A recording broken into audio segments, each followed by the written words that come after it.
Okay, everybody. Hello. It is nice to have you here today. Thank you so much for joining on Drama Free Friday.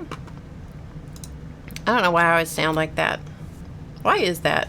Drama Free Friday. It sounds so stupid, but anyway. Yeah. It's Friday, and happy Friday to everybody. And it's the weekend is upon us, and the cooler weather in my part of the world is slowly coming along. We're still getting pretty hot during the day, but not nearly as hot as we were a couple months ago or a month ago. And I've actually been able to get out and walk with the dogs, and Miss Muppet has had a great time walking, and she's doing much better. So, hey, Dar, good to see ya. So anyway, yeah, it's been good. Let's see, what did I want to say? Oh, if you haven't checked out the blog, my blog, which is on HowToGetCreative.com, on the blog, you can see the close-ups of all the cards for the quirky girl cards that I made. You can see the close-ups if you're interested in doing that. So, because I photographed them, I mean, they may be a little out of perspective, but I photographed them, and so all of these have close-ups on the website, which is HowToGetCreative.com, and click on the blog tab, or you should see it on the home page. When you get to the home page, you should see a little icon picture at the bottom, and if you go there, you can not only see the recording, the replay there, but you can also see all the pictures. So, just so you know. So last week we did winged messengers. And so I got these finished, and so I just thought I'd show them to you. Oops, crooked. That drives me crazy when it's crooked. Anyway. So come on in and just make yourselves comfortable. Oh, thanks, Star. And we're gonna do some playing and experimenting today. This is from last week. So these are the winged messengers that I did, and I did them in different colors. So we did these on stream last week. I did these after the stream, and then I also did some of the blue ones on stream also. So they're different colors of wings. Thanks, Kat. Kat, I can't remember your name for sure. Is it Kathy? Katie? Kathy? Crazier is right. Crazier. So I'm just going to stick them on here just so you can see how they turned out. I was really tickled with the way that they turned out, and that is on the Ustream Rebroadcast.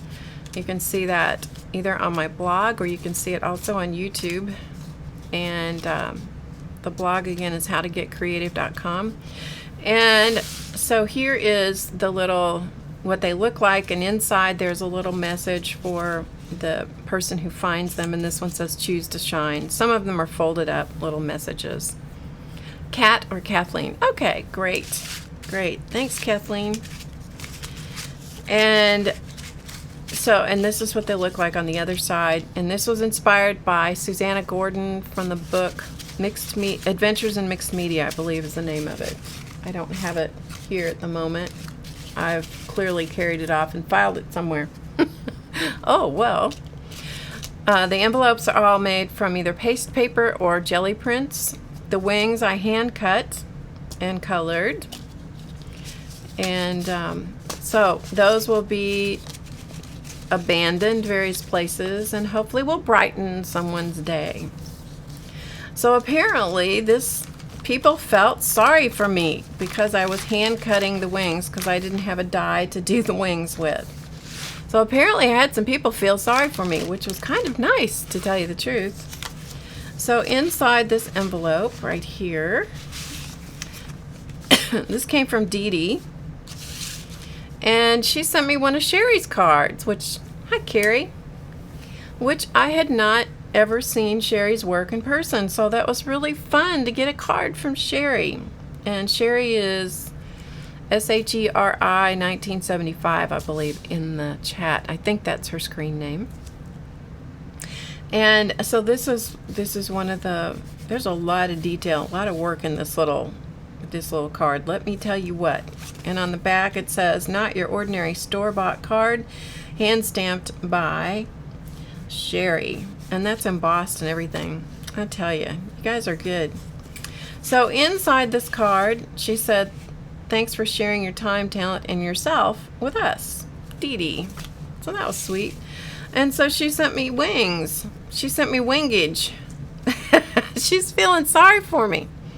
She's feeling sorry for me hand cutting all those wings, apparently. So she sent me lots of little wings, which was really sweet. So I have wingage. And I have a few, this was a test envelope I did, I don't know how long ago. So it's not, this is just out of plain old cardstock. It's not even been glued or anything. This was just a test one. But I had a couple others that I had finished. I thought, yeah, I'll use those. So I just stuck those in there. But that was so sweet to get a whole packet full of wings, because obviously she felt sorry for me.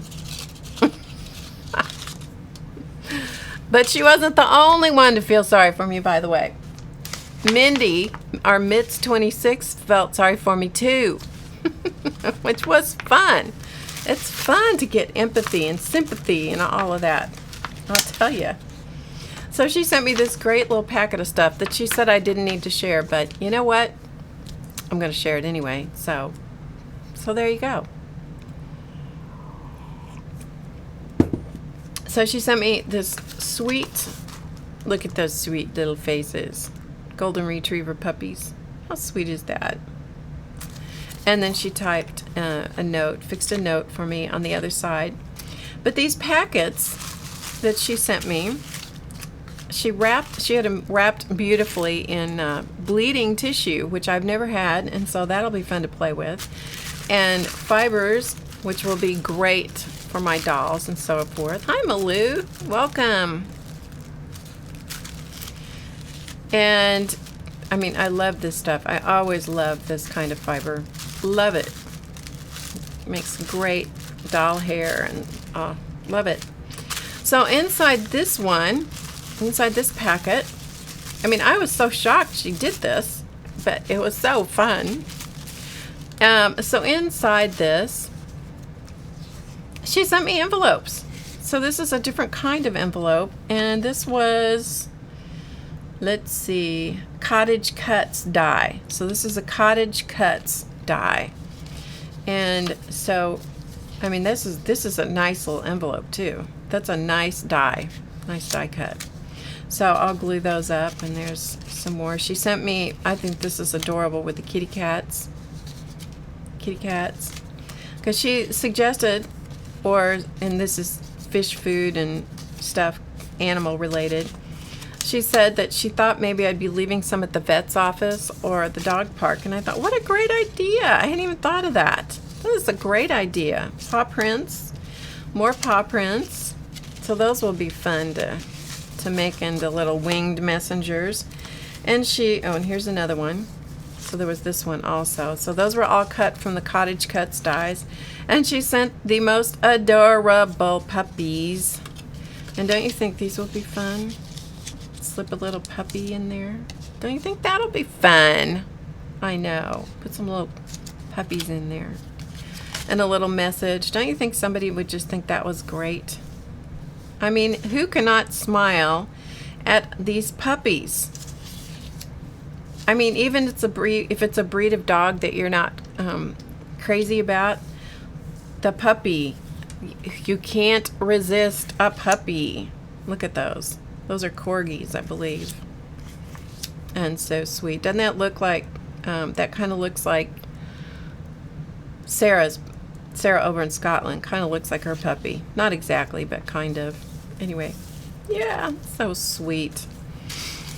So that will be fun to put together and abandon around the area, or I may send them all to my son in LA and let him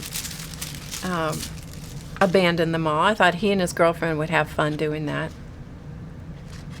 And this these, she sent me wings. I got more wings, people, so I don't have to hand cut those wings. Although it, you know, wasn't bad cutting them. But this is definitely easier. And so these she labeled as everyday wings. So these are, you know, everyday papers. And this die was, let's see. I'm trying to see here. I'm not sure, I can't see where the die is. It may be here and I'm missing it. So Mindy's in the audience, so she can tell you. Hi, JZ. And so those are great. And then the other packet she'd labeled as Christmas wings. So she'd cut them out of Christmas paper, which was really fun to have those, you know, because sometimes people have, look how pretty those are, out of different Christmas color, Christmas papers. But how, you know, sometimes people have a rough time around Christmas. And so I thought that was even just such a sweet thought, you know, to do them in Christmas colors too. They're Thinlit, Tim Holtz Thinlit wings. Is that what they are? Ah. Well, I should get a wing die, I do believe. And then she sent me another little packet, and she said this was an angel, and to me it looks like a butterfly with a couple of wings, and it's supposed to be layered, and I'm not exactly sure how it's supposed to be layered up, but I mean, it is a stunner. It is a stunner. And so I'm thinking that this may have to go in my art journal because it is beautiful. It is so delicate. It is so stinking delicate. It is gorgeous.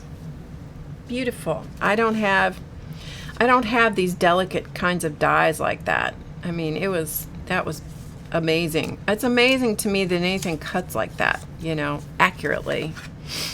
Yeah. It was great, Happy Mail. She said not to show it, but I couldn't help myself. I had to. Mindy, I'm sorry. I'm sorry, Mindy. I had to show it. So I'm going to put this in here. And to boot, bleeding tissue paper that I get to play with. So I'm just going to put all these little gizmos back in this little envelope so that I don't lose it. I know, the Christmas idea was great. It was just such a good idea. Okay, so I'm going to put all these little goodies back in here. So thank you so much to Dee Dee and Sherry for creating the card, and to Mindy and for all the wings and all the envelopes. And it's such a surprise. I was so, well, first of all, Dee Dee tweeted me a picture that apparently she was watching last week while I was streaming, and she tweeted a picture and she says, these are on the way to you. And she'd been sitting there cutting wings on the Cameo, I think. JZ, you're having a good day. You're just having a good day. Okay, so that is all of our winged messengers. So if you want to see what I'm talking about, go to the blog, HowToGetCreative.com. You can go to the, you can click on the picture. Oh, and if you haven't seen the picture, you really got to go to the website, or you can see it on YouTube and see the picture of the bird's nest holding the winged messengers. Did any of you see that? That's a good idea too, Teresa. That's a really good idea. Teresa says these notes will be good for a vet's office that their pets pass out for people, you know, whose pets have passed away. That's a great idea. What a thoughtful idea. I may rip that idea right off. Okay, what was I saying? Oh, on the blog and on YouTube, you can see the picture of how I photographed the winged messengers. I photographed them in a bird's nest. And I have to say, I thought it was a very clever photograph. It's a real bona fide bird nest that was outside my house. It's been built on top of a wind chime on our front porch. It's been there for at least 3 years. it's had a couple of bird families use it. The first one was a group of purple finches, and I don't know if the second group was purple finches or another bird. But anyway, the second family that moved in, they had to remodel. The nest was not quite right, so I'd find all this stuff down on the ground, and they were clearly remodeling the entire nest, and they got it the way they liked, and then they had their eggs, and they raised their family, and then the babies flew away. Hi, Erica. And so the nest was not used this past year at all, so I said, I really need that nest. So my husband and I went out there and were carefully seeing if it will hold together enough that I can use it. And it did. It was great. It was great. Hi, Jamie. All right, so what we're going to do today, first of all, I'll show you what we're going to do, and then we'll kind of see if we can get there. This is based on I don't know if it was a Ustream or if it was a live. I don't know where she streamed it, and I think it was a week ago, but I'm not positive about that. But Christy Sobolewski, and if I'm butchering her name, I apologize, Christy, but she's Gulf Sprite Christy, did this. And so I thought, what a fun way to play around with pens. So this is what we're going to do. Now, this was one of my just plain old experiments. And I thought it worked out well enough that I could use it. And so I'm going to use these for cards. And this is Paint Your Dreams. So I just stuck it on here so that somebody wouldn't turn it this way and try to open it like this, because I think that would look goofy. So I just put that on there so they'd know this is the way it opens up. So this was an experiment, which I kept.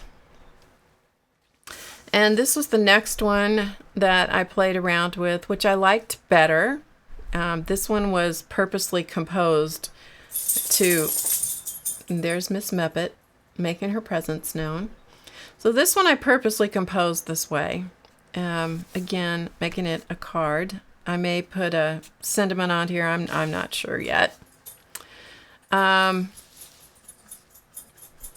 Yeah, Christy does wonderful girls and girl faces. So, will someone hook you up, Jamie, as in what? I don't know what we're hooking you up to, Jamie. Sorry. And thanks, CB. CB likes the card. And so this is the one that I did, again, that was purposely done, to be what I wanted it to be. And I'm getting better at controlling what's going on. Thanks, Mindy. And then again, this one opens this way. Okay. So, and the reason they're on these craft colored cards is because that's what I had. How's that? I'm using what I had. Yeah, it's I don't know what kind of flowers they are. I know this one is kind of a sunflower. This one is kind of a daisy. They're sort of made up flowers, and sometimes they're a little bit kind of modeled after a real flower. Hi, Kia. Thank you. Okay, so as I said, my idea started from Christy, Gulf Sprite Christy, and so I thought, well, I'm going to play around with this idea. So I had this book on hand, and I'll give you a link to it. I know probably a lot of you guys have it already. Here it is. But I'll give you a link in case you want to check it out. When I give you the links are for you to get information, or to, get more information than what I'm giving you. If you want to purchase the book, great. But if you just want to go look at stuff to get a more close-up look, they are Amazon links. And I am an affiliate with Amazon. It is purely up to you if you choose to do something there or not. But if you want to click the link to go look at it, great. It's there for you if that's what you want to do. So anyway, 20 ways to draw a tulip. This is by Lisa Congdon, Congdon. Hi, Darcy. And so what's fun about this is that she'll take, any of you that have not seen these books, this is kind of how they work. They'll do, the author of the book does 20 different whatevers. In this case, it's a tulip, okay? And then you're supposed to draw 20 different tulips. Draw 20 daffodils. So there's all different kinds of daffodils in, you know, stylized, very stylized. I mean, nothing is totally realistic, but some of them have a little color added, different kinds of daisies and so forth. Anyway, there's 44 different flowers in here. And I think they're really fun, and there's 20 of each, so it's a lot of different botanical patterns. So I was playing around with these and using this as my inspiration. I clearly have not drawn anything in the book, but I've used them as inspiration, and I've just played around with drawing different things, and they're easy to do. You know, you can use them, you can look at them and draw wherever you want to draw, or you can just you know, actually draw in the book and so forth. I was just using them as different kinds of inspiration for those.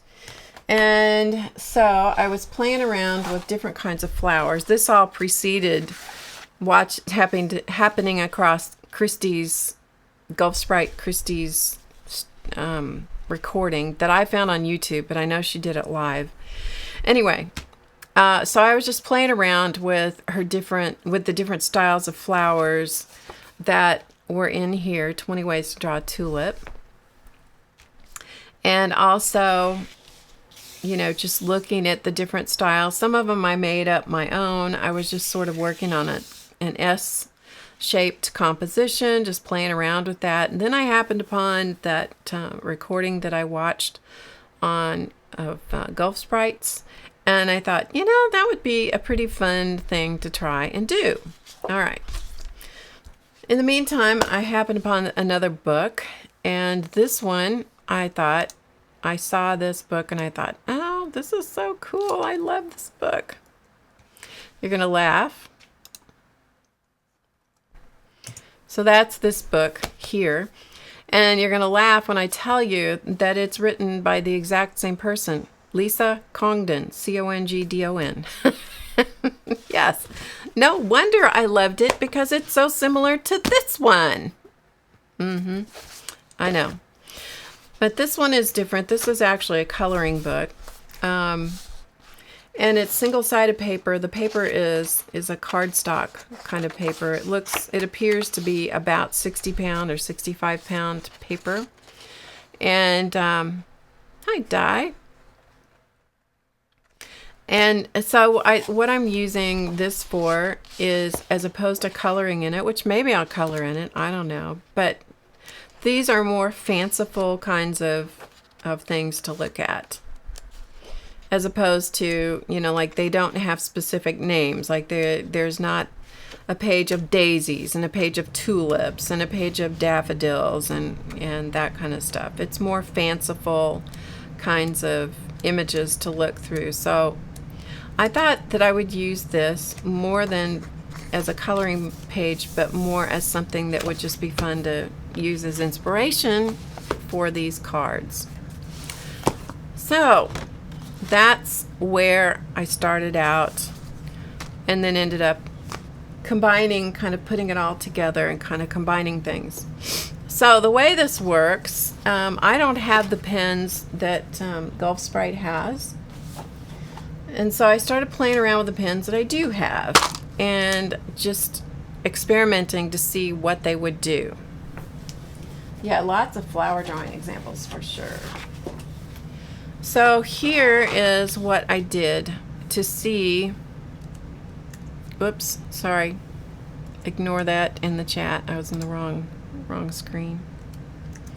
Wrong screen, so that number 4 has nothing to do with anything that I just typed in the chat. That's right, Jamie, you could make up an APG flower. You bet. So what I did here was I thought I would just play around with the pens that I have. So I tested lots of different pens. I have another sheet here as soon as I can figure out where I put it. And on this one, I wrote, you know, in whatever the marker was or the pen. These were markers. Some of them were just pens. And then played around with spraying them, which I'm going to show you exactly what I did here in a minute. But you can see some of these didn't work at all, and some of them worked way too much. And so I made notes, and this is on watercolor paper, inexpensive watercolor paper at that. Hey Dana, good to see ya. So this was my test page of doing different little flowers to see, you know, what they would do. And then I labeled what the pen was. So there's two different kinds of pens here. And then the pen that Golf Sprite Christy used was, the one she used was the Foray, F-O-R-A-Y. And she used two different ones. The Rollet, which is R-O-L-L-E with a accent on the E, Rollet. And the other one was the Foray Style Mark. So those were two pens that she used. I don't have either one of those, and I couldn't find them. And hi Karen. And so I just had to, you know, kind of play with what I had. All right, so that's kind of the preamble to where this all started. So we're just going to come over here on the back side. So the two kinds of pens I found that I liked were this one, which is, we'll start with this one first. This one, these are both by the same company. This is the PaperMate Flair. The names are very similar on these two pens, by the way.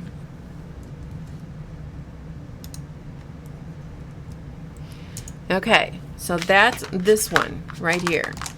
And it comes in lots of colors. I'll get the colors out so you can see them. It's a nice set of pens, and it comes in, like I said, lots of colors. Okay, so those are all the colors that this particular one, I just put the link in the chat, and any of you watching the recording, the chat will be below the video, the recording. So these are the PaperMate Flair pens. Oh, and there's black. Okay, I think I got them all. Yeah, okay.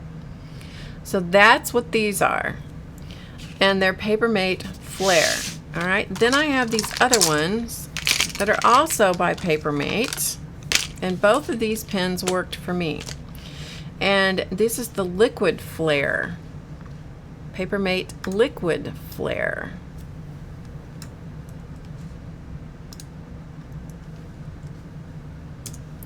Okay, so that is this set of pens. And not as many colors, a little different tip on the end of it. When I bought these were called Liquid Expresso, and but now they apparently go by the term Liquid Flair. So anyway, so what you want to do, I'm just going to show you the magic of how these work, or how I get them to work. I don't know if they'll work for you or not, but you know, it's how they worked for me. So I start out with a pencil drawing, and so we're going to just do something simple, super simple. So I'm going to do a center and just some loopy petals, big loopy petals. Okay, and I found for me that I like just the single line, so don't go back over your lines like I did right there. Okay, and then I'm going to give it a stem and just give it a leaf and put some veins in the leaf. So I'm sure this is very light. I only need enough pencil mark there for later, okay? And if you want to put other petals in here, like you want to put petals in between, that's certainly fine. All right, so we've got this very simple flower drawn in. Alright, so we're going to do, I'm going to do colors that I think you can see pretty well. So I'm going to go over my lines. And this is the Flair.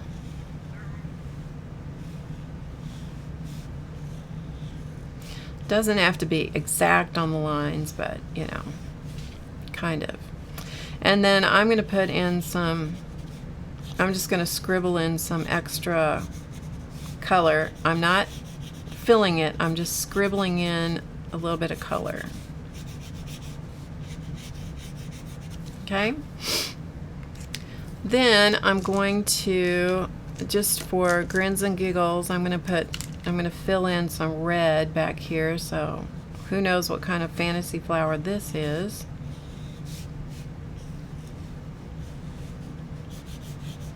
And again, add a little bit of color here.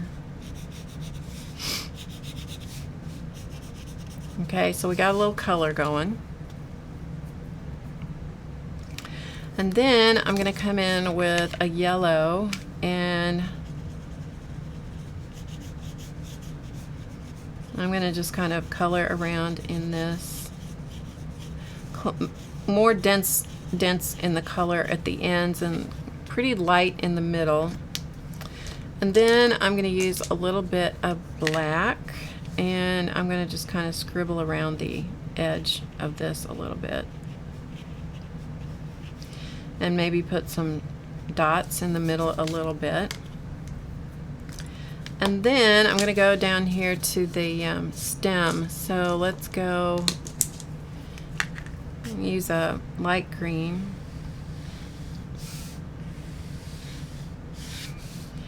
And then maybe outline the leaf like that.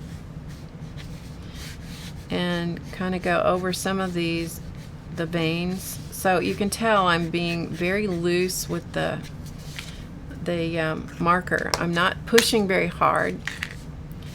First of all, I'd like these markers, it is a felt tip marker. It's kind of a funny felt tip. It has like a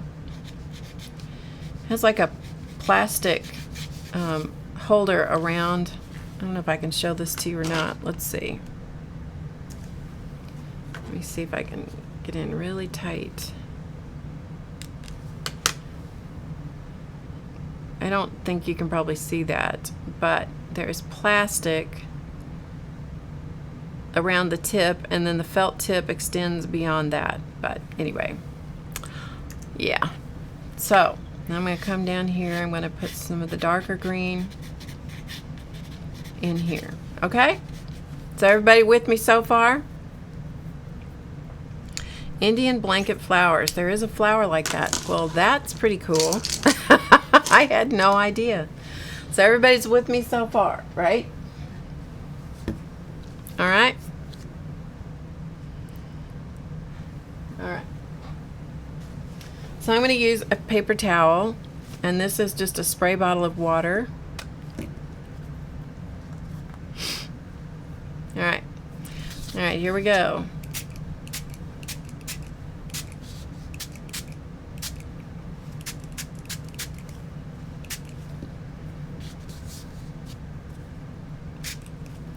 Do you see the magic? No. I know. I think that, personally, I got really charged about that.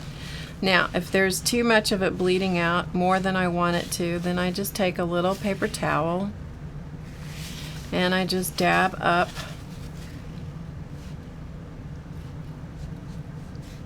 a little bit of the color.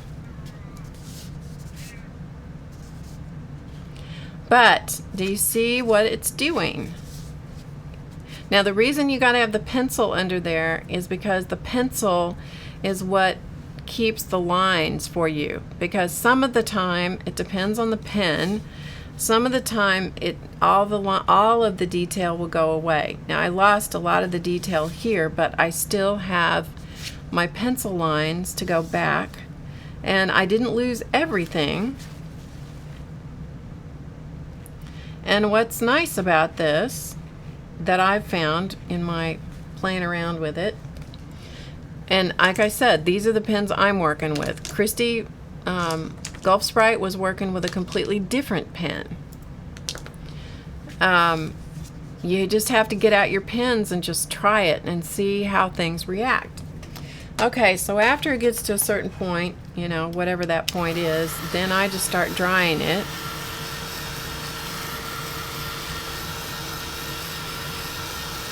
And if you've lost too much of the color and the ink, like I've got a big puddle of water in here, I'm going to dab that up. If you lose too much of the color, after it's dry, then you go back in and you give it some more. You need to keep turning your paper towel or whatever you're using. Keep turning it and soaking up the color if that's what you want to do. I know, Dar, I know. Now, those of you that are watercolor artists like Larkspur Vicky,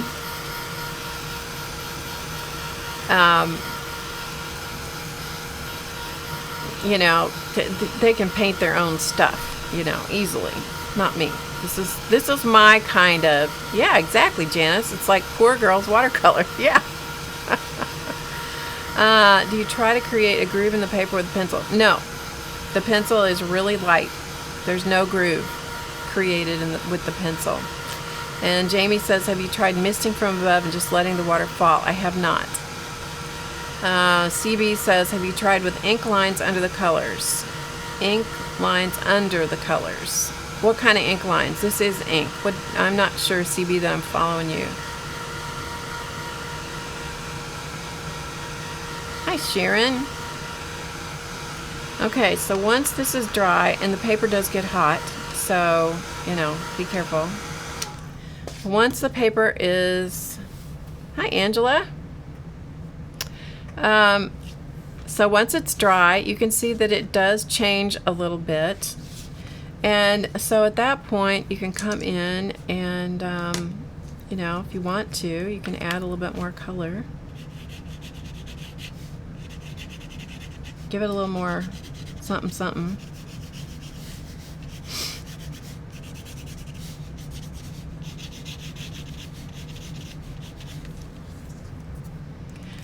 And I'll tell you, sometimes you make a color choice that you go, wish I hadn't done that. You know, that's part of the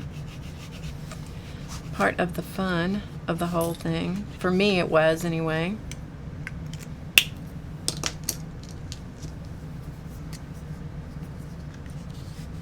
And I'm going to put a little bit more yellow in here just in case it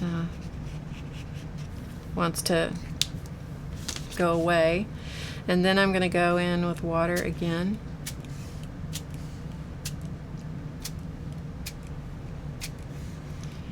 Part of what is fun about it for me is that when you hit it with the water, it moves out beyond the outline. Now, what you're seeing, this red on the camera looks very, very splotchy. It's not nearly that splotchy in person. The outline, actually, CB, the outline I put in later. So I do the color first, do the pencil, and then I come back in with a color, and then I came back in with the black outlines afterwards. That's how I did it. But you know, for every way there is to do one thing, there's a million ways to do it other ways, right?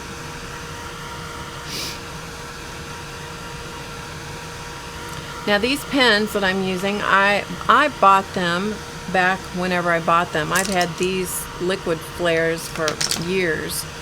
I bought them because somebody said they were pretty permanent in an art journal.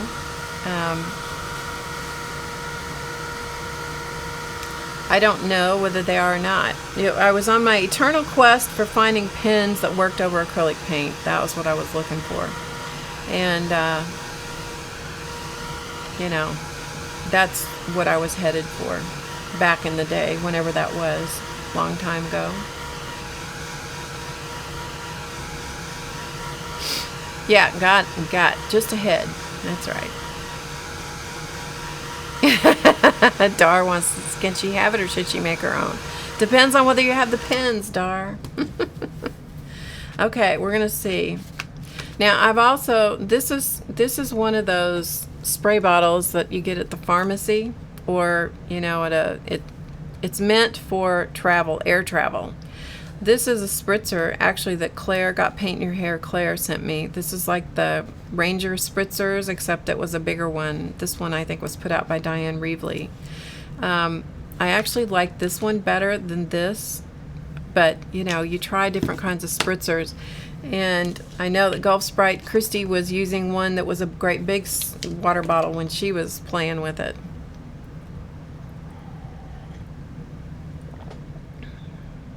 I know.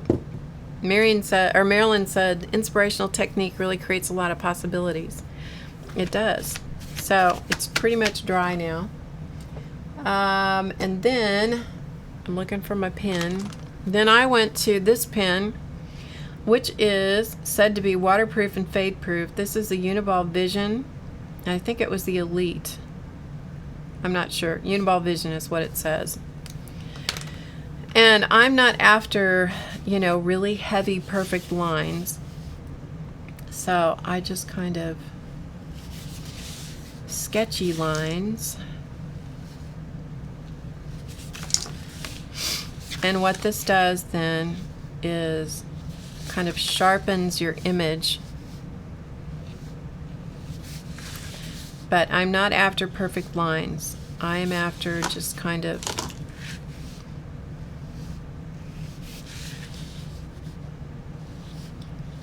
little sketchy, imperfect outline. So I'm not shooting to cover exactly over my pencil lines. But you do need the pencil because sometimes, as I said, the ink moves so much that you lose the definition of the petals. And so when it loses the definition of the petals, then you have a hard time recreating the flower form, you know. But this particular pen works great. It's not an expensive pen, and it works really nicely over the watercolor. You don't have to use much pressure, which is what I was after. Sometimes I have trouble with felt tip pens where they require so much pressure to get them to move, to come off on things. So I'm just putting some little pollen dots here and there. And then let's give it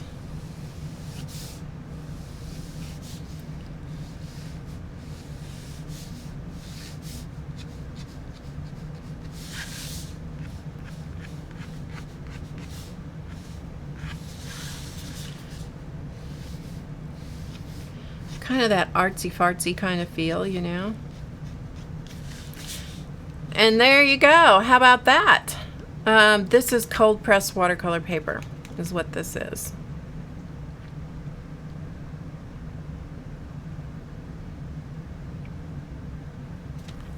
So that's what that is. Now, if you want to come back around it with other color, you know, to put, like to do a background or something, that you just kind of have to play around with to see how the color is going to work. Because you could, at any moment, people, you could go horribly wrong. I'm just saying. If you like it like this, then stop. Okay? Stop.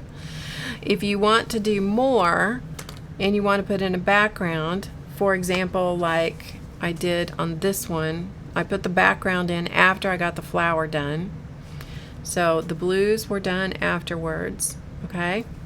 So what I did is I used these markers, and I may have used, or these pens, and I also played around with these markers, and these truly are a marker. And this marker here, I don't know what I did with the piece of paper, or the package, but this entire set of pens, okay, they were called brush tip pens, I think. This entire set, all of these colors, were $5 at Michael's, and they were called brush tip. They were by Recollections, and they came from they're the Michael's brand. And so you get some cool colors of blues and greens and so forth. So we'll play with these a little bit just so you can see what they do. They bleed a lot. Now they were not labeled watercolor markers. Okay. Thanks. They're not labeled watercolor markers, but they were I don't know if they were supposed to be, you know, permanent. I don't know. But for $5, you know, you can't get too picky, right?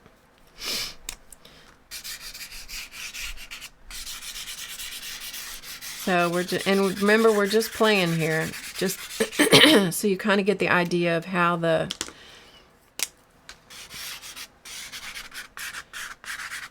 I never would have thought. I'm always looking for the markers that, or pens that are permanent. It never occurred to me to spray them with water on purpose and use that as a way to, you know, create or enhance the artwork. It never occurred to me to do that. And Gulf Sprite Christy said that, and I keep calling her that because I don't know exactly how to pronounce her last name. She stumbled onto the pens that she was using doing this kind of thing. She stumbled onto it because she was putting something else over it and it started running, and so she started playing with it. And I thought, that is such a great idea. You know, never thought of. Now, your watercolor paper immediately starts buckling. So you got to have your hands kind of where you can hold the paper. And the water and the pigment is going to go where it's going to go, okay? So you got to be okay with that, because if you're the kind of person that likes to control everything, this is going to frustrate you to no end. All right, then you just have to watch it and see where it's going to go and how far it's going to travel. You know, and just watch what happens. Now it's going to run, it's going to pool various places. It's going to run off the edge of the paper. So I just use my my paper towel or something. You need something that's pretty absorbent, and just keep turning it so you don't reactivate, you know, something if you don't want to reactivate something. I don't know how much these reactivate because I have not played with that idea. I'm just enamored with the fact that these pens will do this and that it didn't cost an arm and a leg. And it's like kind of pseudo watercolor without being really watercolor.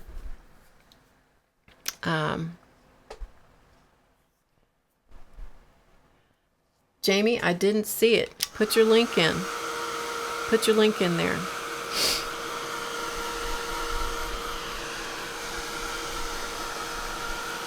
I haven't been online this morning, actually, because I had to record a video earlier.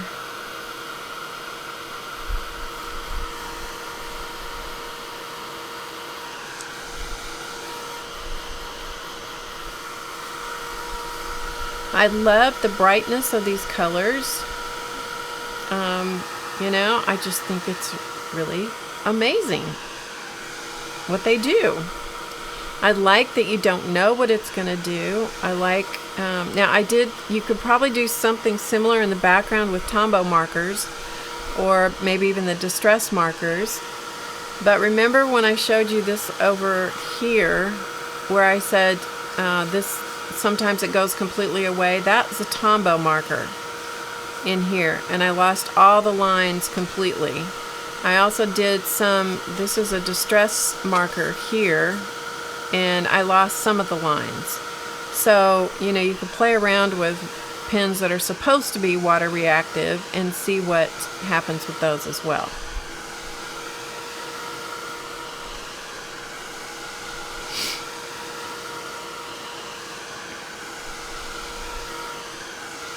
Okay, so there is kind of that, kind of the idea of the background. Now, I did find on some of these, I don't see it on this, but I did find on some of them that sometimes the marker or pen actually wants to come through to the other side. So you kind of have to be okay with that too. And then after that, I forgot to get my water. I'll be right back. Bye, Vicky.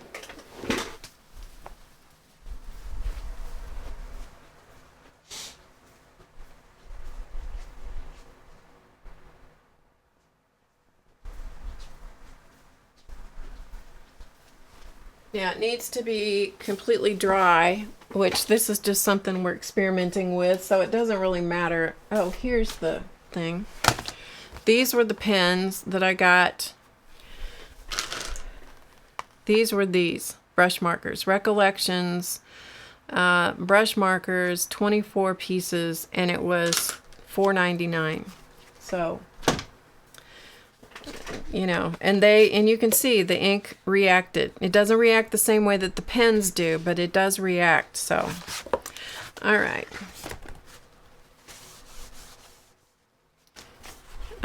Okay, I'm going to take a little bit of Inca Gold.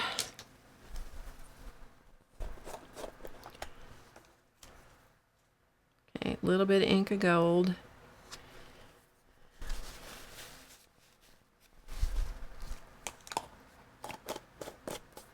And this color is turquoise. And I have the world's oldest fan brush left over from my oil painting days many moons ago. And I'm going to liquefy that with water. And I learned the hard way to liquefy this on a palette, not on the craft mat. Because if you let it dry on your craft mat, it is the dickens to get off your craft mat. So, and then try it and see if it's going to splatter the way you want. Yeah, okay. And then just tap your finger.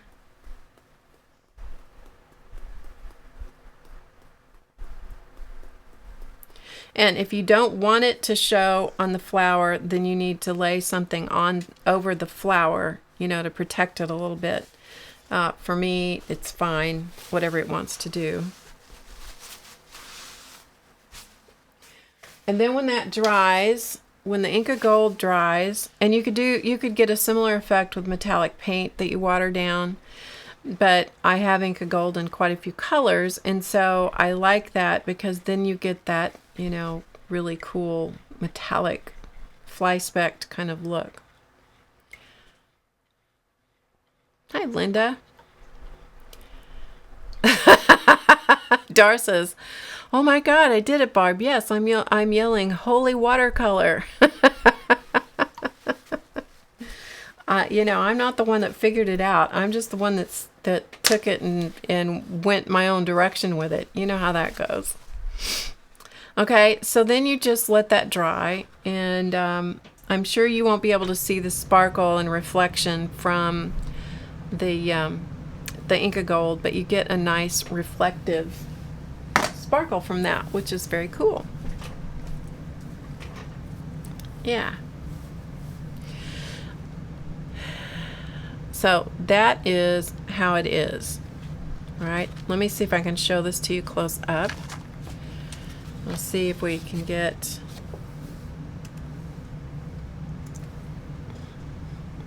so you can see it really close. Now, you'll notice things like this, where the water line... hang on a minute, let me get something to point with.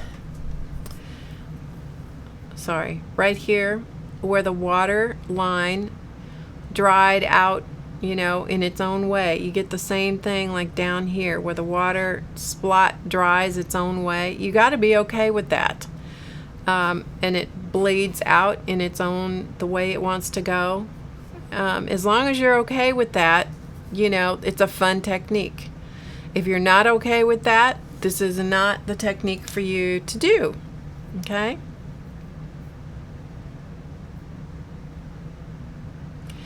But there you can see how the splatters from the Inca Gold. And there's some of the splatters from the Inca Gold on the flower itself. I'm sure you won't catch the reflection of the Inca Gold, but there's some that I fly specked over the top of the flower, which I like. You know, I like that. All right, so now that you know how I did it, I'm going to show you this one up close so you can get a little bit more of the idea. So you can see this one really close up. So you can see the colors, how the colors have bled. And the fly specking on this one was an orange. Now in the middle you might be able to see a little bit of reflection in here on the center part of the flower. And that is coming from putting just the tiniest bit of the Wink of Stella pen. I used a little bit, this is the clear one, and I just dabbed it on, you know, stroked a little bit of it on over the center of the flower. So it's just one of those little things. I mean, this is my idea glitter, people. This is my idea glitter. I'm not much on getting the mess of glitter out, let me just tell you. Okay, so now you see how it happened. Then I just drew a loose little border around the edge, again using that same pen, the Uniball Vision.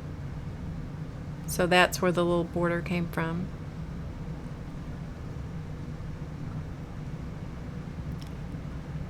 Okay, so that's that one. All right, so let's go back to this one so you can kind of get the idea on this one. We'll start at the top. In order to keep these colors from bleeding into each other a lot, I worked on certain colors, like I worked on the yellows and oranges and that for this flower, and then I went over to this one and I worked on that one and sprayed them and let the ink do whatever it was going to do. And then next, after that, I dried those. Then I went back and I worked on the kind of purpley pink ones, you know, and this one up here. So I did those kind of purpley pink things and I dried that and let that do its thing. And then I went back and I did the greens. And then this one, this flower right here, was getting all lost. It was losing its way between these two. It was too much like those. And so I came back in with another color of red and sprayed it again, just enough so it kind of popped away from these two. And some of this color, like the color around here, you can see that your regular edge, that comes from spraying with the water bottle, and it kind of shoots and disperses the ink out away from the flower, so it kind of creates its own background sort of thing. And then down here I went back in later and added some more yellow because I was trying to bounce the yellow color from, you know, all around in the little card. Now this up here is not so great, I will be the first to admit, because whatever color of pen I used did not disperse. You know, the ink did not disperse. And you find that kind of thing out by doing your color chart or your experimental chart, which is what I did here. Okay, so you can tell this one right here, this color, which is the purple in, I think it's this. I think it was this one. See how distinct those lines stayed? And that's what this was right here.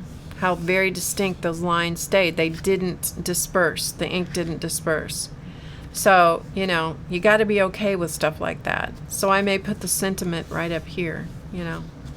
Put a big word up there or something so it's not quite so obvious, you know. Could be.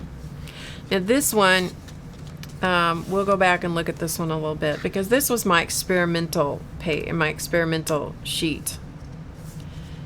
Okay, so this was not composed. This was just a whole bunch of flowers that I drew on the sheet, and and then I was playing with the inks just to see what they would do, and getting things to react, and then I'd dry it, and then I'd put another color of ink on it and see what it would do.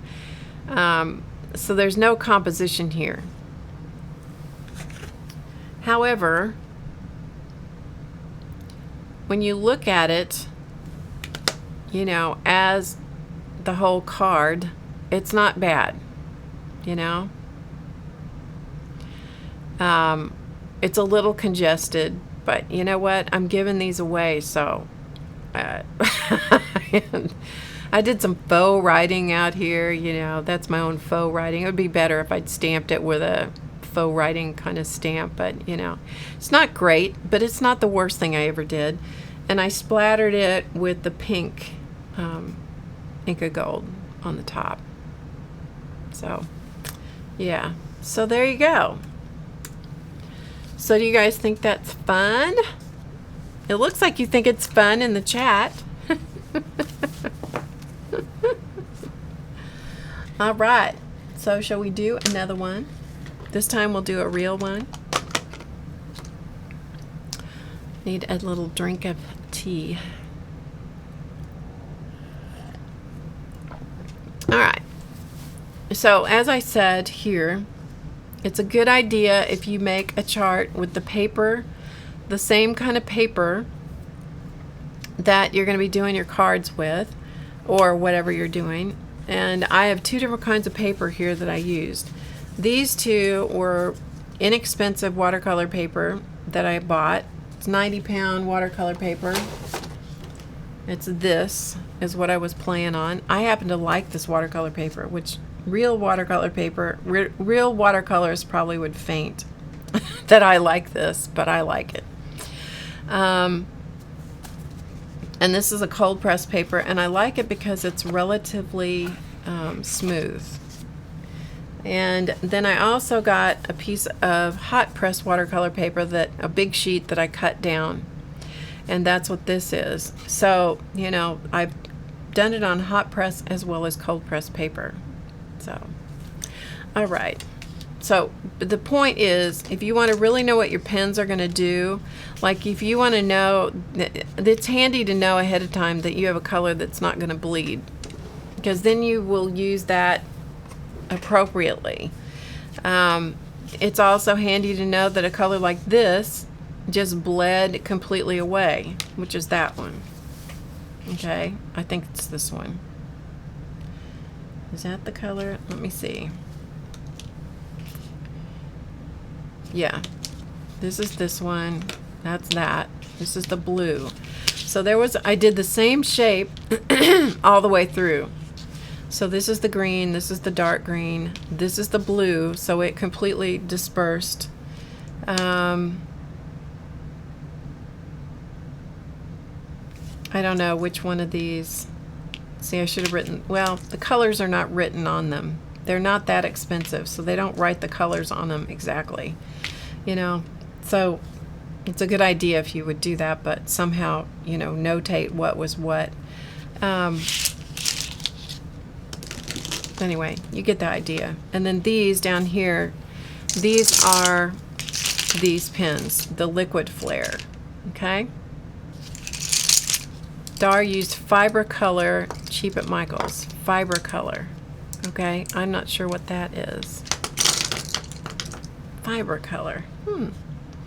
And then these two right here are the Foray, and these I got at Office Depot a long time ago, like years ago. Again, I was looking for something that would work over acrylic paint. And this is as close to what Gulf Sprite Christie was using as I could find. I bought some other Foray pens at Office Depot, but they didn't move at all. Like, here are the other ones that I bought. And those have been heavily sprayed with water, and they didn't budge at all. But this one, which doesn't have anything on it other than liquid medium, okay, and I only had it in two colors, orange and black, and those tend to move. And which is kind of nice. So you can use them all. You can interchange them, you know, in different ways. And this one, this was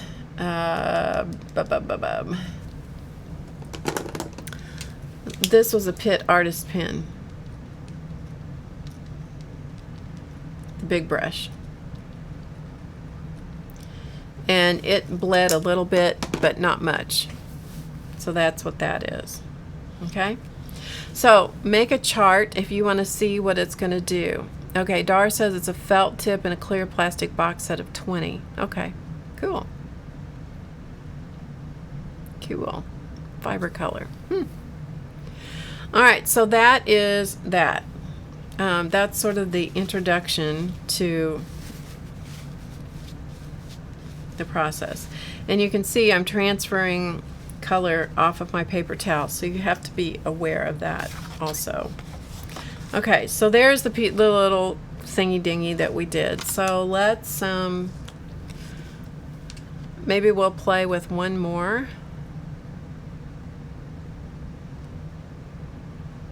Hi, Michelle. Welcome. So we're going to play with one. So let's take a piece of watercolor paper. Okay, so this is hot press. Okay, this is the hot press paper. And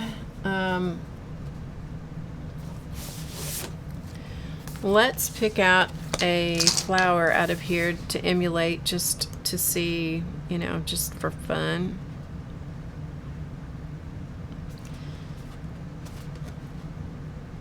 This one looks fun. Keep my finger in there.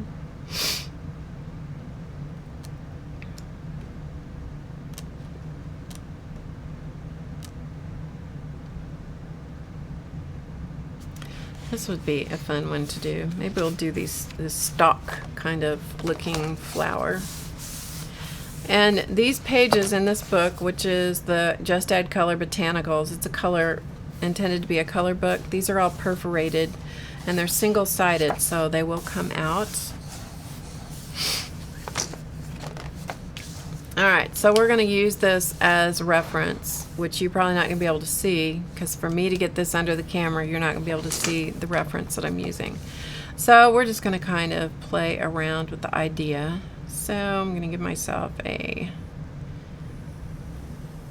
stalk and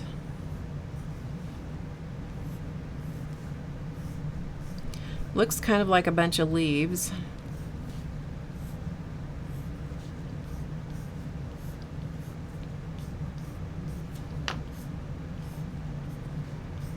But do it in pencil first, because if you don't do the pencil part, trust me, you will lose your lines. Okay? Trust me, people, trust me. And if you have a white plastic eraser on hand, that is the best thing for erasing the unwanted lines. So let's give this stem a little bit of character here, and then let's add the little leaves.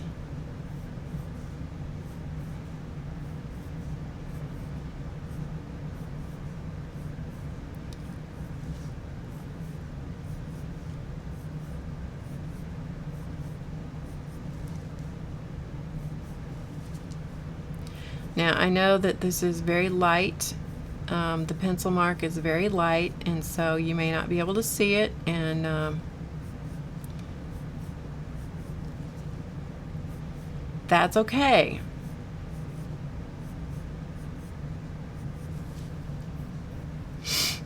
Alright, so then if you need to come back and add a few more, you know, maybe fill in some. So I'm just only using the image as reference.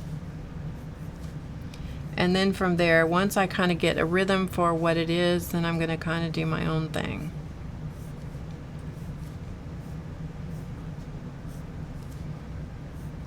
But I often find that having something as reference is very handy.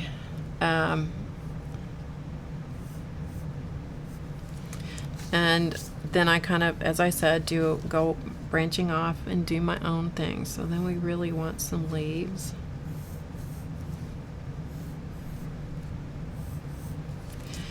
And when your pencil and your head aren't working together,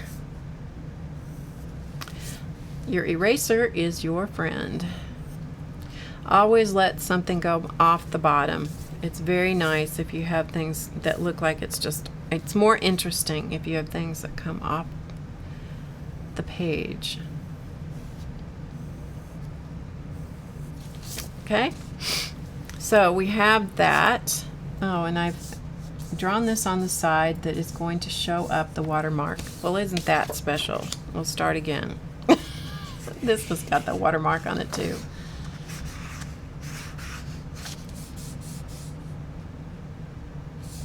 Well, okay, here's what we're going to do. We're just going to use this but it's going to show that up, I do believe. And it's like, if it does, it does, you know? Okay, we're just going to have this one stalk on here. Or shall we put more?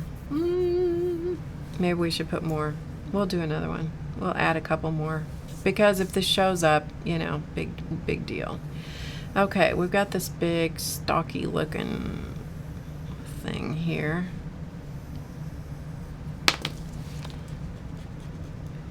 That's the thing about watercolor paper. This was from the big sheet.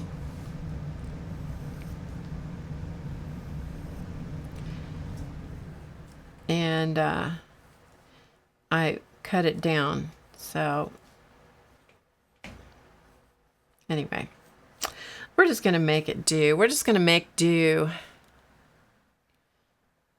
Dar's looking for a bee stamp for her flower. Cool.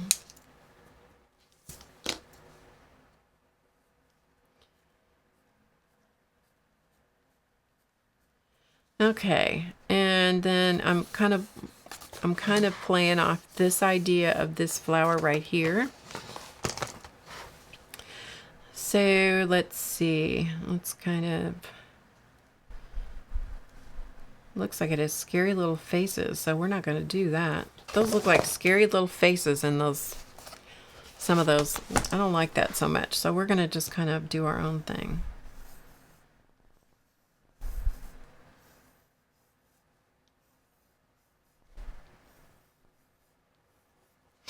Okay. And then maybe we'll give it another little petal thing like this.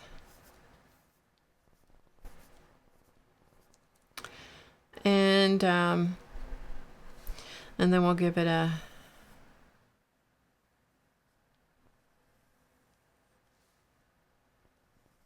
my dad would have a stroke if he saw me drawing flowers like this. He was a florist, taught floriculture at the University of Missouri for many years. And one of the things he could not stand was when people did not render flowers properly. Let me tell you. Oh boy.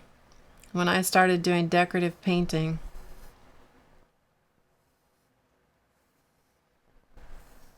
he corrected me. Well, that's not what they look like. Well, when have you ever seen a daisy that looks like that? You know, that kind of thing. I'm like, Dad, seriously. I'm just having a good time here. Okay, so we got that stocky looking kind of flower there. And then these are kind of cute. These kind of, you know, lollipopish looking flowers. We'll do something like that.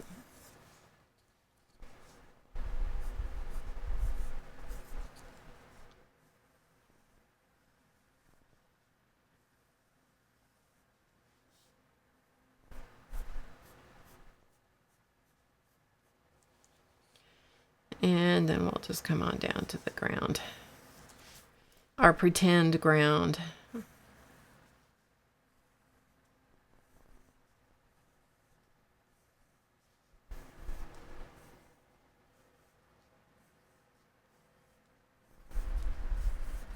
Okay, so there is our little drawing. Okay. Hi, Ella. So now we're going to start coloring.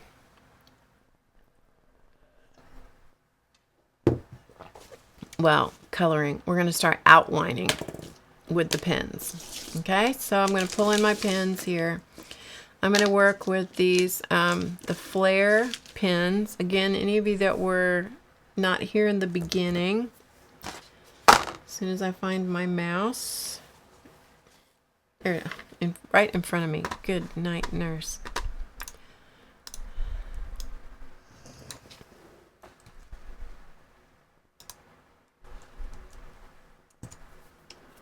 Bye, Orla.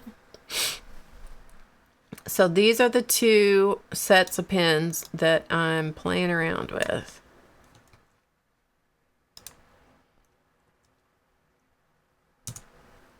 Okay. Yeah, they're nothing. There's nothing special about them. Nothing. They're just plain. They're just pens, you know. But they're by the company PaperMate. So if you want more information, you can look on the. You can click on those links to see what they are. Okay. So let us do. Let's just play, shall we? Let's do this one in blues. So we'll combine pens this time and see what happens.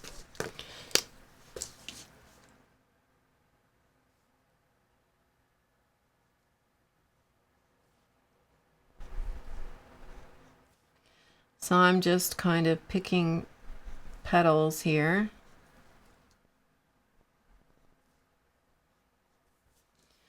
And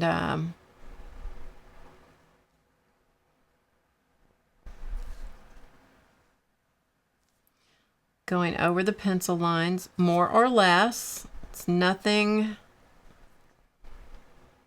I'm not being super fantastically careful. How do you like that for proper grammar?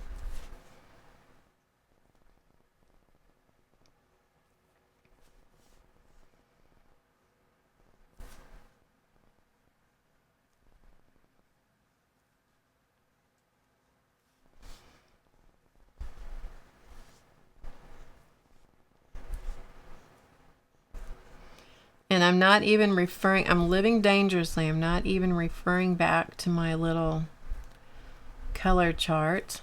So we're just going to absolutely see what happens.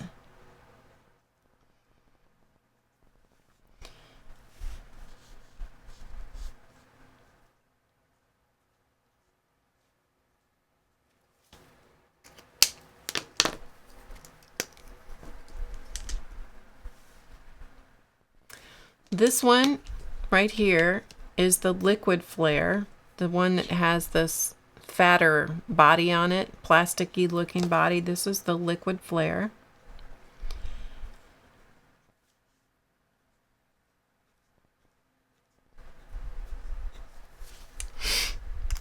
And these that look like a plain felt tip pen, these are the Flair pen. Now, why would they name them so close to the same thing? But they did.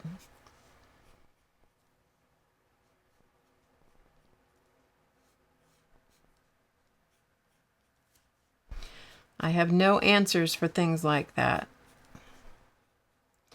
My son loves to say to me, I don't answer why questions.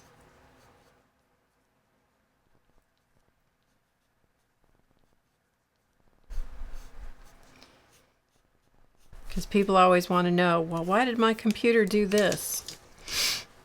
No idea. Can't answer a why question. All right.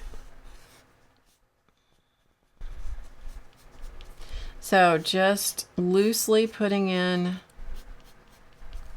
color.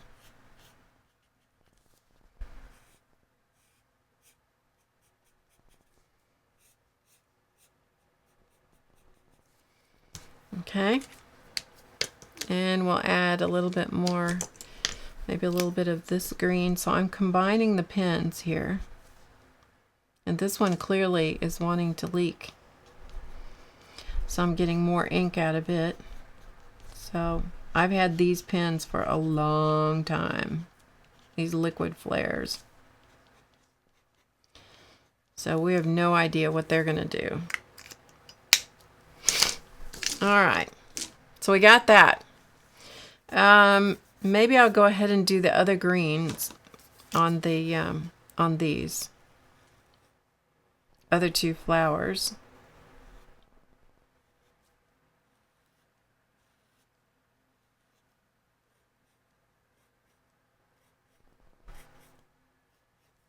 Flower forms. Not exactly flowers. Flower forms. They pretend flowers. So add a little color there. Maybe add a little more color just for interest here and there. See what happens. And then I'm going to come over to this one. And on this one, I'm going to use some of these pens, these inexpensive ones from the Recollections brand.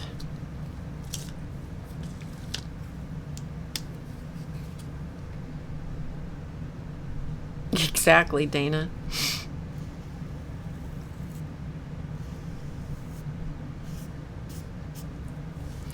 That is so true. And my son was the best at asking why questions, let me tell you. And 9 times out of 10 it was, but why? I'd give him an answer, but why? By the time he'd get done, but why and me, I'd feel like I was the dumbest creature on the planet.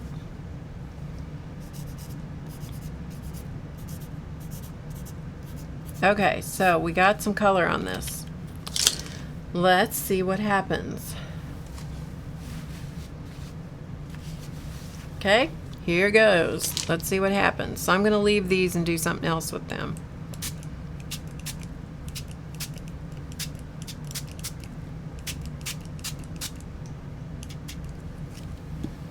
Now again, your watercolor paper is going to immediately start wanting to curl. Sorry, I'm trying to get it where you can see the whole thing. Bye, Carrie.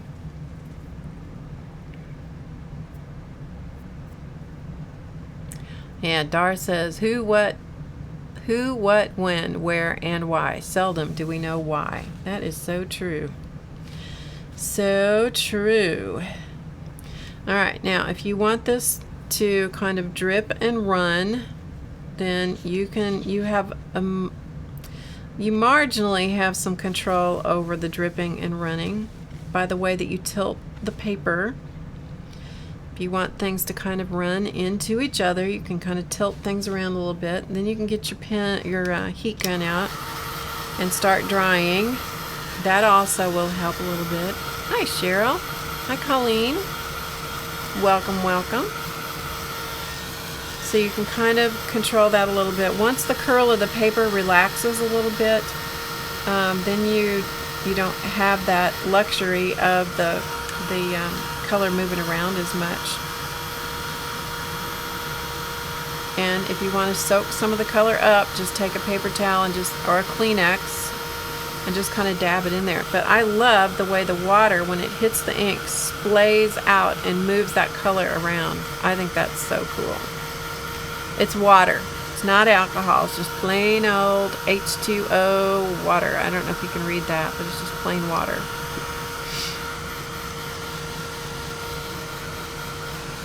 I've done plenty of things with alcohol in the past, and I like the effect, but once in a while, you know, if you have any breathing problems, alcohol is not so good to be breathing all the time.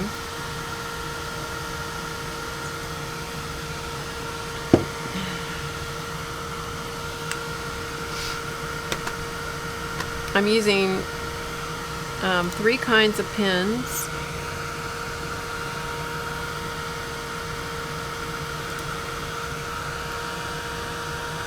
That's one of them. And although the name looks very similar, they are different pens. That's another one. And then the third set I'm using is, I keep losing my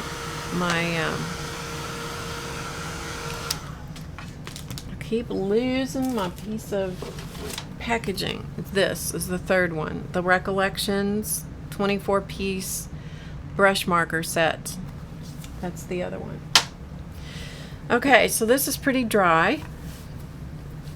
So let's work on these flowers. I really need to put a little bit more in this right here. Let's give it a center up here.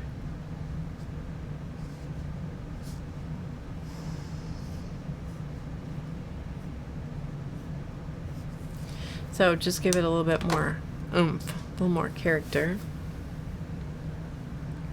Oh, good, Dar.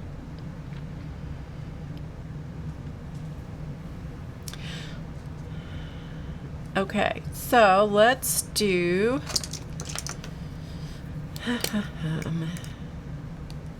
let's do pinks on this one.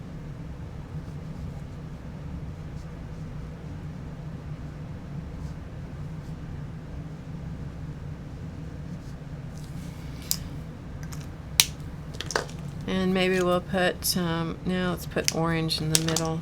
We'll put some orange in the middle of this one, in the center. This is a very neon color orange, by the way. Let's do, maybe we'll do a little bit of green with this pen. And then maybe we'll come down and do,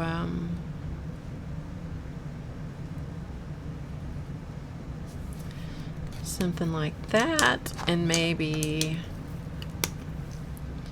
a different color. So I'm just loosely going over the pencil lines,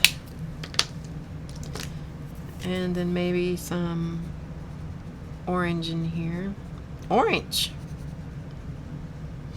My son used to call it orange.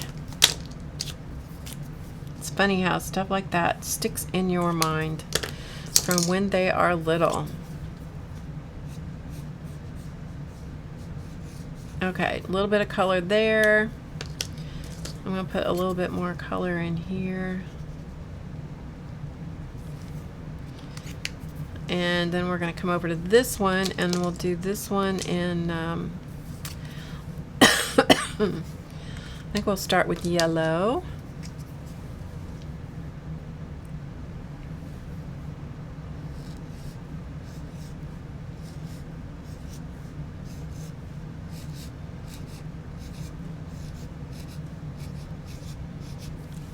Okay, and then I'm going to use this, this is one of the two Foray pens I have, F-O-R-A-Y. This is as close to the pen that Gulf Sprite Christy was using as I had, and I couldn't find the ones that she was using. She was using the Foray Style Mark, and she was using the Foray Rollet pens. But I did not have those. This has no anything on it that says what it is other than Foray liquid medium. So that's what we're using there. Kind of pull these together a little bit.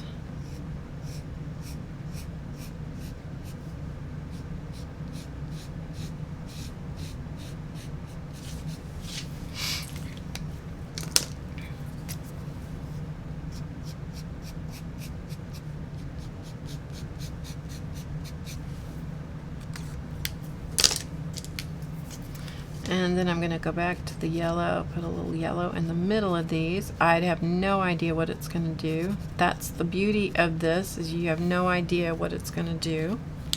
All right, we have color on it. All right, so let's see what happens. We'll do this one first.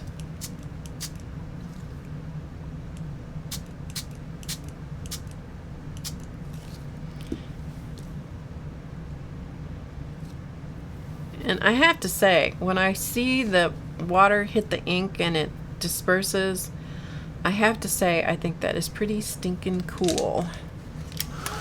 So I'm going to hit it with the heat gun. And there's a big pool of ink here, so I'm going to absorb some of that.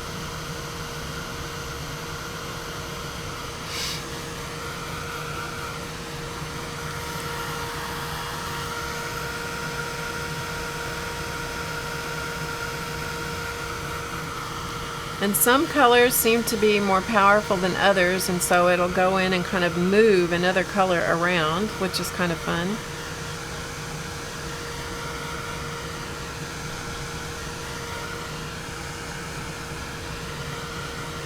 But as you see, sometimes when the water starts to dry, you'll get that water line, which, you know, quite honestly doesn't bother me, so I'm okay with it.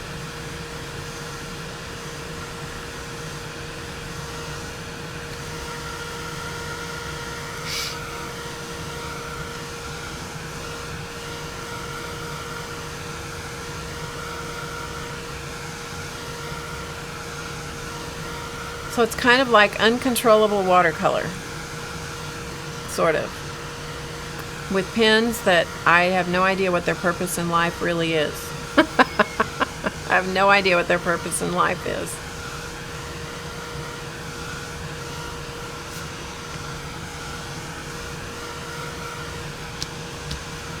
Okay, this seems to be fairly dry. So we're going to say it's dry, and I'm going to go back to my Uniball Vision pen, and I'm going to go back over my lines, sort of.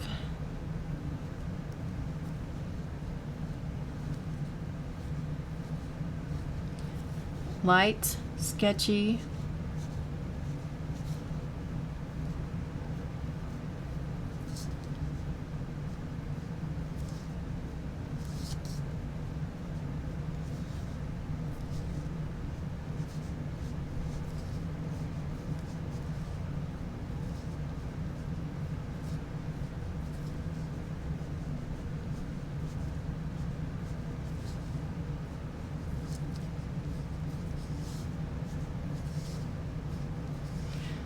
Now, these are harder to see, I have to say, because the darker colors are making it more difficult for me to see the pencil lines.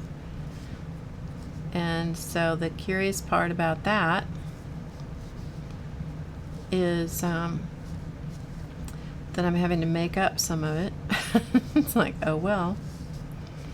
Oh well.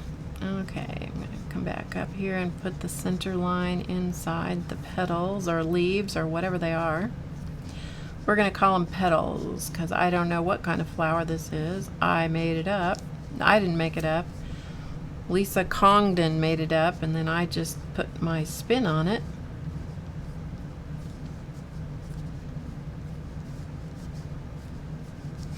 Okay, so we have that kind of stocky looking flower. Now we're going to put the stem in. I'm using very, very little pressure on this black pen.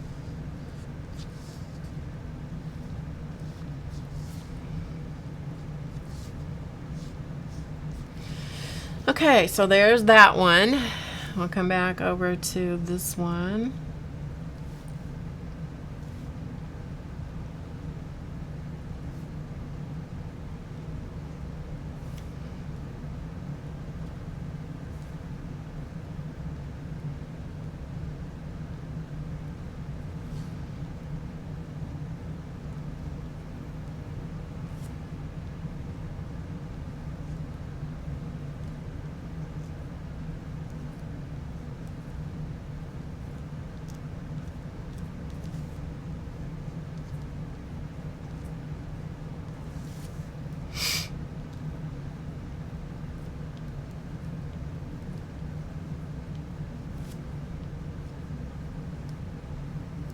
Now, you could get very picky about your lines. You could make sure that everything is perfect.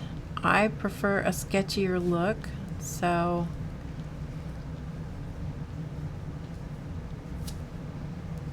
I'm specifically going for that sketchy.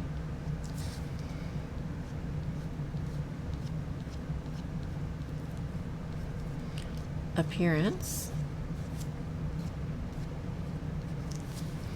Alright, so we have that one. We have this one. I'm going to dry this just to make sure.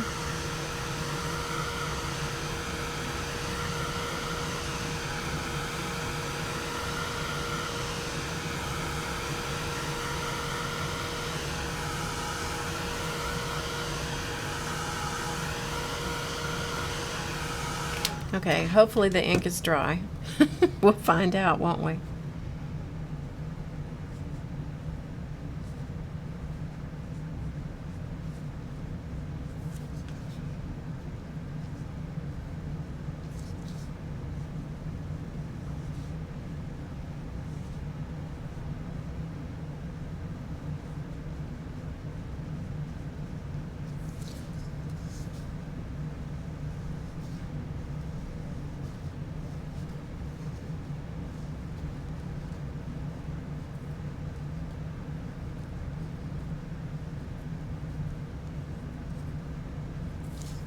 Okay, so we've got the black that's brought the pencil lines back up to the top, so you've got the form looking, you know, appearing again.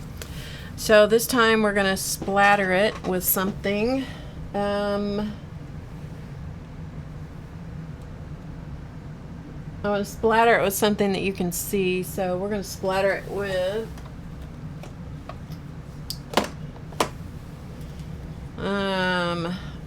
I have ice blue or violet. Which color do you guys want me to splatter with? Ice blue or violet? I'm going to let you tell me. Which color do you want me to splatter with?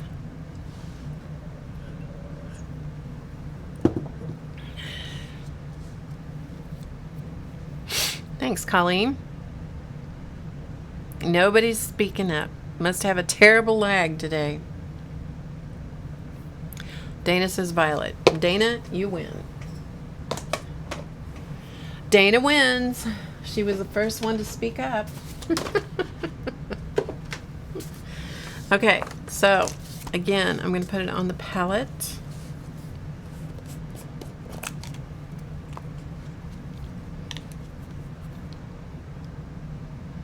This one is pretty dry.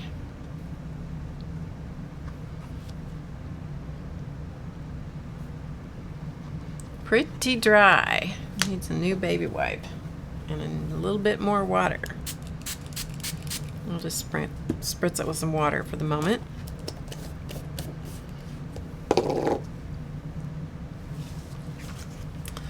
Back to my old faithful fan brush.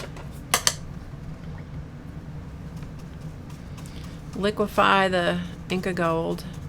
Again, you could use this with metallic paint if you had it.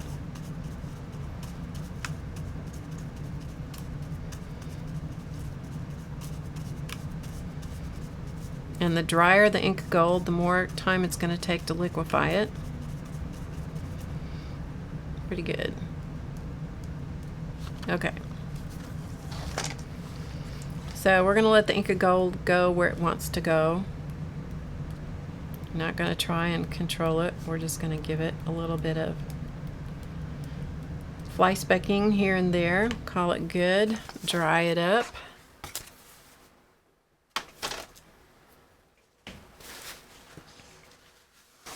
If you get one on a flower, you know, where you don't want it, or if it's too dark, just dab it up a little bit. The rest of them, just leave them the way they are.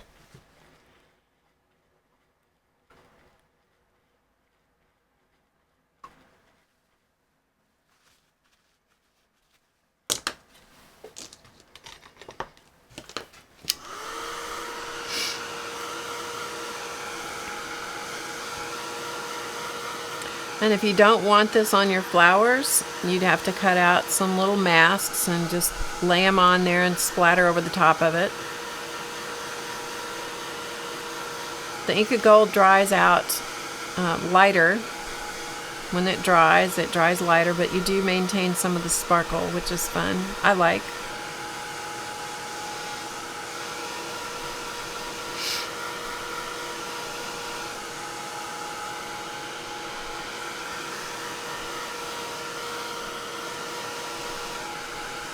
Okay, so we're going to let that sit and finish drying. And then I'm going to prepare my card base and the black. I guess you call it a matte. So I've got the card bases I have are craft colored, and so that's what I'm using because that's what I have.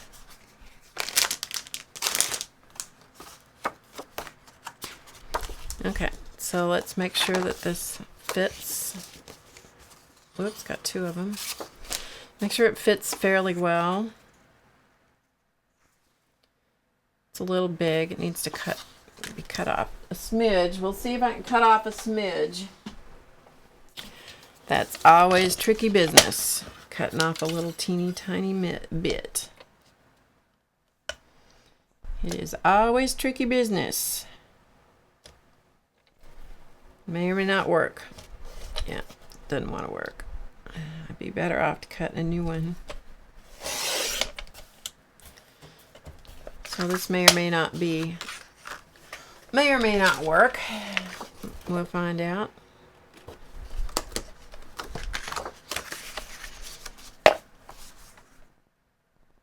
Good enough. Good enough is good enough. Okay, I want to color the card a little bit. So I'm going to use some jet black and a sponge applicator.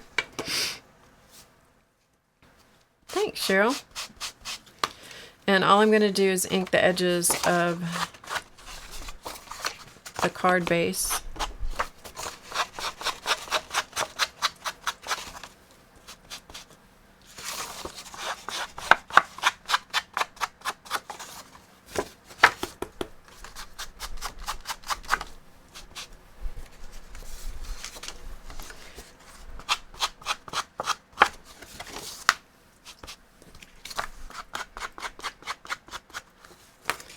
And I'm going to do the front and back, but I'm not going to mess with the inside because I don't really care.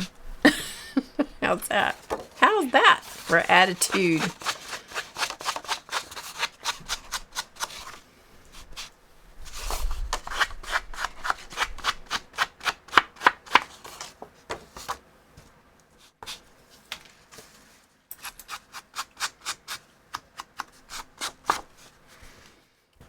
These are inexpensive card bases, so sometimes they have to have a little surgery.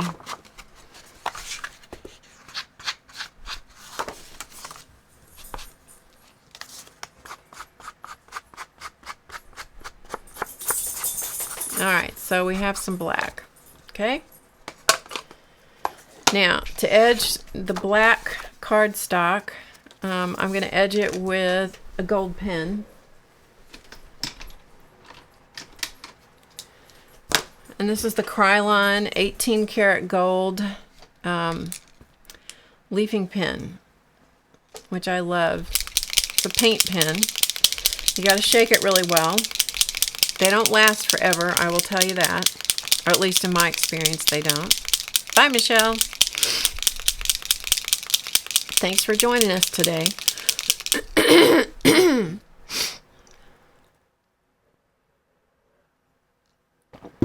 In my opinion, this is the best gold pen. So shake it really well.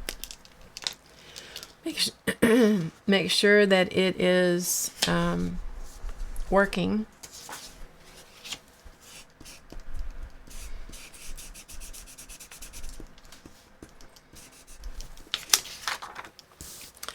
And then I just pick a spot in the pen and drag it along the edge.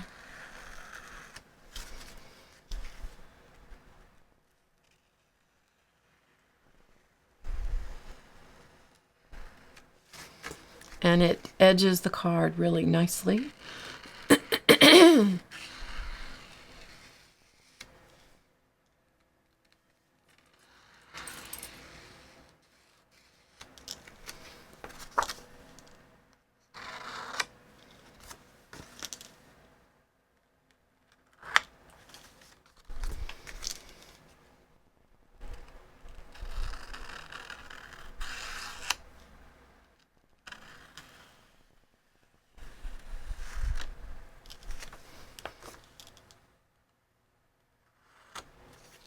And I I do this enough that it actually has its own groove.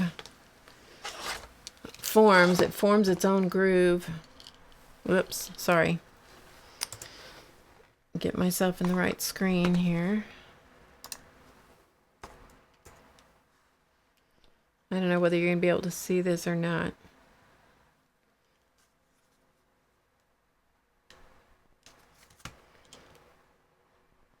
You see it has its own groove there in the tip.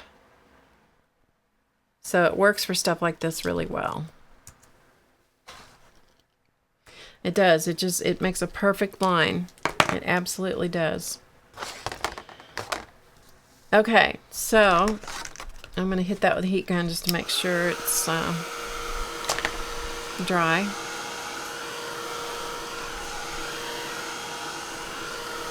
It dries very quickly, but to me it's just the best gold pen. It just does beautiful. I use it a lot for many different things. Okay, we're going to edge this. Looking for a color here. We'll do cobalt.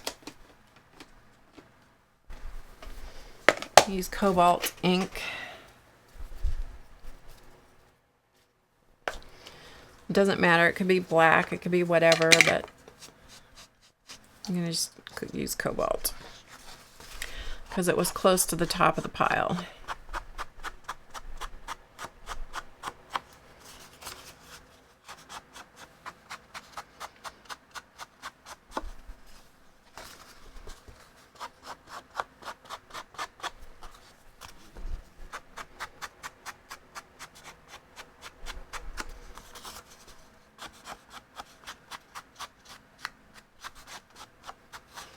Okay, so there is our little card front.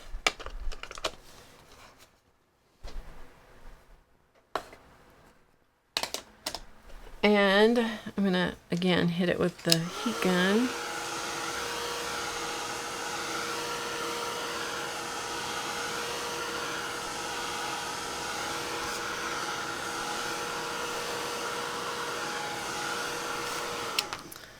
And now we're going to stick it all together. So I'm going to use 1/4 inch double-sided tape. I happen to be using Scor Tape.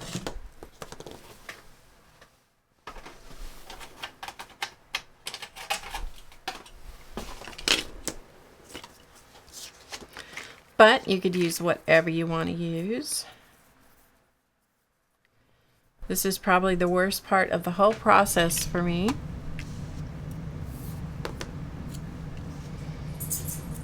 Not the taping, but the getting the thing on to the card base straight.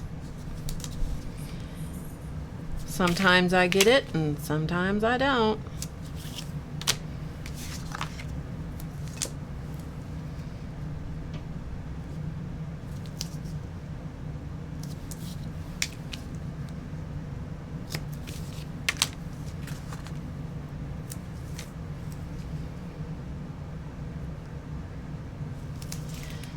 But I prefer using the adhesive like this to put the card together.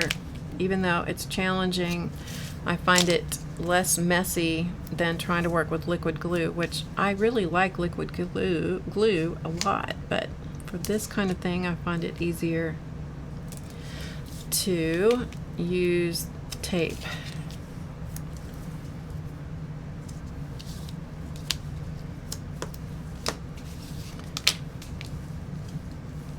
So anybody got any questions?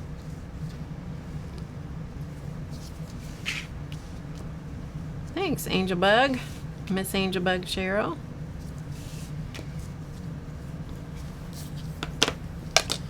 Okay, so I'm going to pick this off.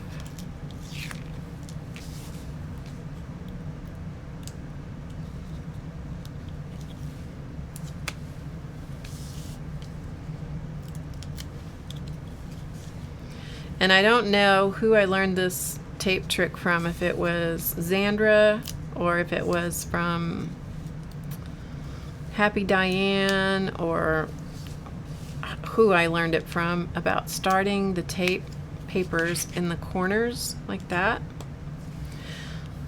This is not an original idea, let's just say that. Okay. Gives you a shot at getting it lined up.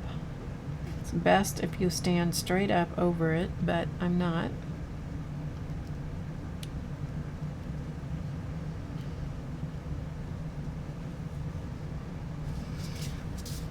Okay, and then once you've got the two corners in place, then you pull out the papers and it doesn't move. No questions. Okay.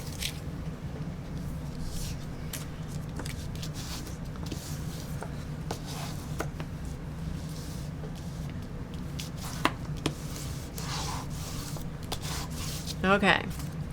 So we've got that much done.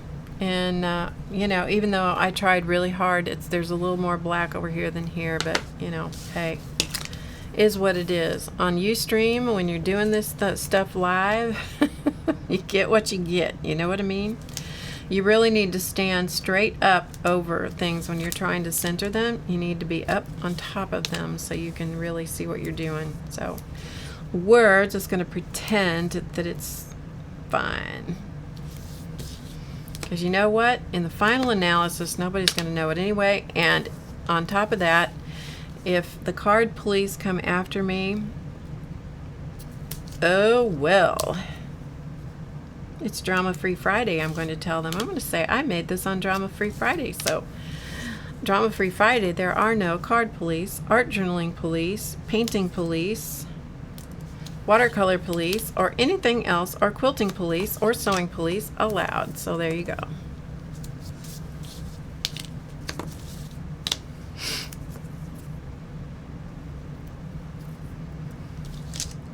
As far as I know, Happy Diane is still on hiatus. As far as I know.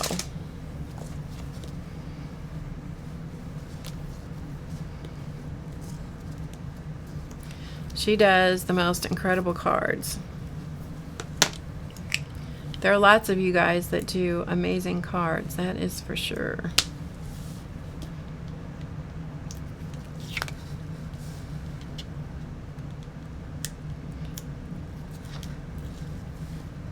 I do cards, but I just do the kind that I want to do.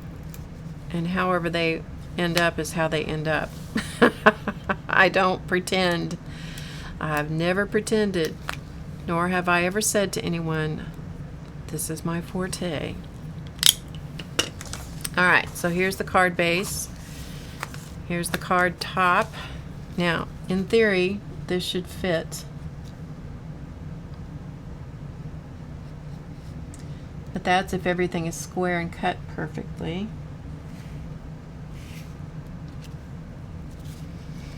And that's also why I inked the edges, so that if things didn't line up perfectly, it just doesn't matter a whole lot.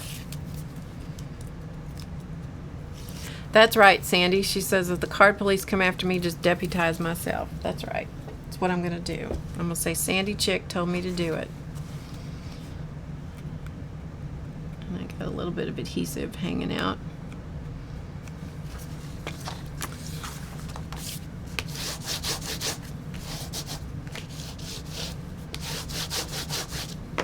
Okay, and there it is. So we'll look at it up close.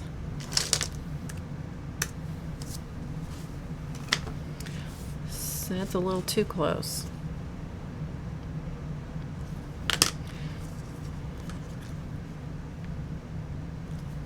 Okay, so there it is. Not bad for something done on Ustream. You know, it is what it is. So I'll put a little bit of a sentiment on it someplace, probably down here. Kind of draw your eye down across this point. And that's it. Now, if you wanted to go back over certain parts of it with the Wink of Stella pen, you know, you can make some of the things stand out a little bit more with a little bit of the glitz and glam of the clear Wink of Stella pen. So that's one we did today. Here's one we did that I did before. This one was just what I was playing around with. This one is one I did. This was actually the first one I did, and then I just cut part of my experimental sheet apart and made that. So there you go. You love it? Good. Thanks.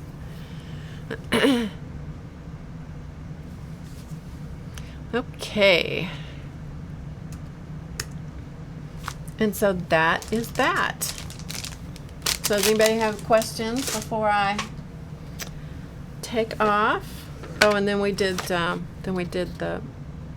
little piece on the back side of my test page. Thank you, Colleen.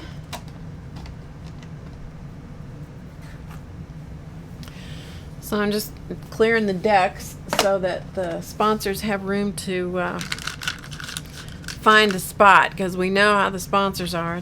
They demand room. They demand space. I think it's a lot of fun. I have to say, I just have had a ball playing around with the various pens and testing things and going, oh, this works. Oh, that doesn't work. Oh, that's great. Oh, dismal failure. You know, because you don't know what pen's going to react. And, you know, because you just don't know what pen's going to react, because they're all kind of have their own formulation. It seems to be the gel pens that kind of have the best result, because they don't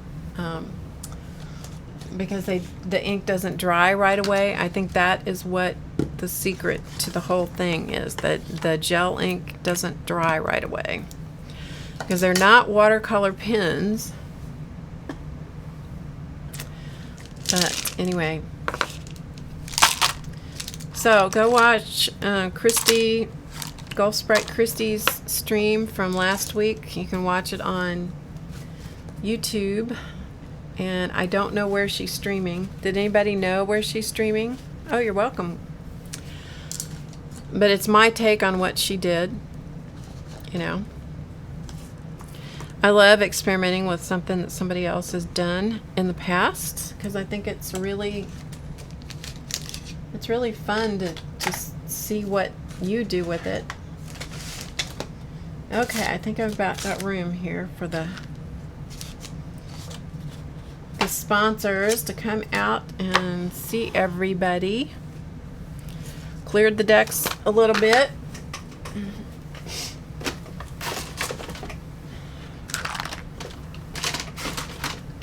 Okay. Are we ready? Here they come. Watch out.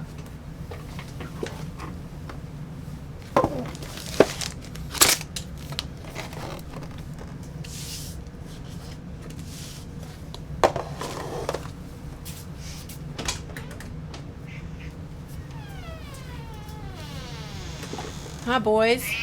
Are you coming out? Are you ready to come see the people? Are ya? Are you ready to come see the people? Okay, come here. Come see the peoples. There's one.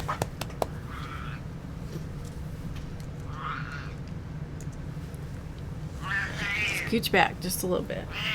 Oh my goodness. Oh my goodness. You're so mouthy. Oh. You're so mouthy. You gonna get up here and say hello? You gonna get up here and say hi to everybody? Anybody that happens to be new, these are the sponsors, we call them. Hi, Jeannie. And the sponsors are Chance. This is Chance. The blue-gray color. And this is Charlie, who's trying to hog the whole thing, because that's what he likes to do. So here's Charlie right here, and that's Chance. And yeah, we usually close the show together, don't we, boys? And everybody's got cruddy eyes. We try to get eyes cleaned up before you get here, but they don't stay cleaned up. So, anyway. Anyway, it's great to see everybody. Thank you for spending your Friday afternoon with us. And I hope that you have some fun playing around. Get out some pens and some watercolor paper and a spray bottle of water and just play and see what happens. Because, you know, that's how you learn. You experiment with things. You know, you could do it in your art journal. You could do it like this. You could make little cards for people. You could make the winged messengers. You could do the wings out of those. I mean, you could do all kinds of things. All kinds of things. And you'll find this recording later on my blog, which is HowToGetCreative.com. And it will be on YouTube after that. So I will see you guys later. Hope you have a great weekend. And thanks for spending your Friday with me. I appreciate it very much. Yeah, I appreciate it very much. Don't know what we're doing next week. We'll find out when inspiration strikes, because that's how the Friday shows happen. We just see what inspiration shows up, and that happens. Okay, good. I will see you guys next week. So have a great weekend. Bye, everybody. Don't go away yet. Hang on. Hold on. Hold on.